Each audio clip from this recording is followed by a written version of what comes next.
The differential equation we can use to model the drop in the height of the fluid inside of a container as it runs through an opening. From your notes, you will see how the conservation of mass and the conservation of energy lead to the first degree differential equation that you see over here. The reason it is negative is because if you had to draw the height as a function of time, it would be a decreasing function as shown. And at any point on this graph, if you had to draw a tangent line, the slope of that tangent line, which is dh dt, will be negative.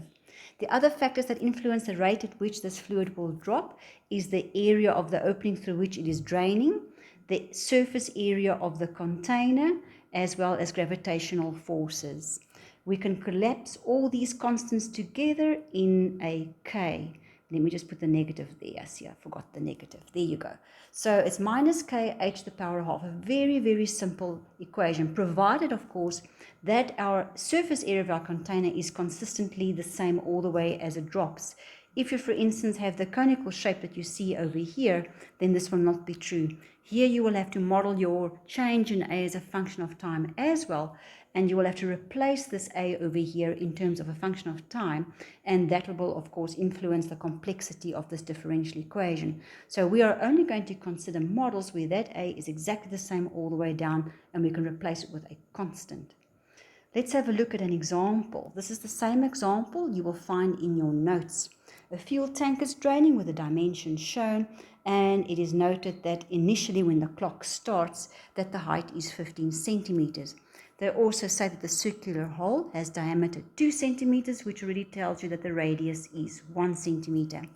Now, since K is compiled out of the fraction of two areas, it doesn't matter if you keep them in centimeters squared or meters squared at this point. Later on, when we employ our initial condition, we will have to convert to SI unit, which is meter, because our gravitational force is in terms of meters per second squared. So we have to keep a consistency amongst our units.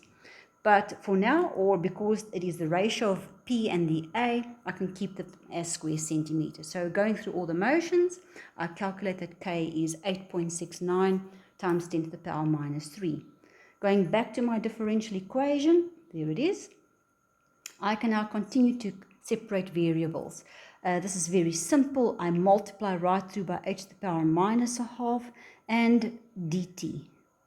So you will find that you will have h minus a half dh on the left, and on the right minus 8.96 and dt. So now I've got my variables separated, a pure h side on the left, a pure t side on the right, and I can go ahead and integrate.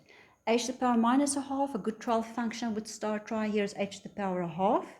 But if I differentiate h to the power a half, I will get half h minus a half. I don't want that half in front, so there was probably a 2 there. Yes, I can live with that. The right-hand side, very simple case. A constant integrates to a constant times t, and of course, your constant of integration c. This is now where we need our initial condition. They said when time is 0, that the height was 15 centimeters, which is 0.15 meters. You must convert this to meters, remember. If I substitute it in there, if I say right h, this is 0.15 to the power of half minus 8.96 times 10 to the power minus 3 times 0 plus c. And if I solve c from this, I see that c is 0.77. Popping everything back into my differential equation, I have the 2h to the power of half is minus 8.69 times 10 to the power minus 3t plus 0.77. Divide by 2. It is going to be h to the power of half is minus 4.35 times 10 to the power minus 3t plus 0.39. And what I need to do now is to take the square root left and right, or sorry, square left and right. Let me just redo that. Take that away. You need to square left and right, which will give you h, and minus 4.35 times 10 to the power minus 3t, 0.39 squared. There you go. We are now ready to answer the question. The question that came with this is, how long will it take for this container to be empty. Now this container will be empty when H is 0. So if I substitute H with 0 and I would like to go and solve T, there you go. I can again just see when is the insides or the contents of that squared bracket 0. So when is this 0? And if you solve T from this, you should approximately get that the answer is 89 seconds. So it'll take 89 seconds approximately for this tank to empty through the drainage hole that you see over there.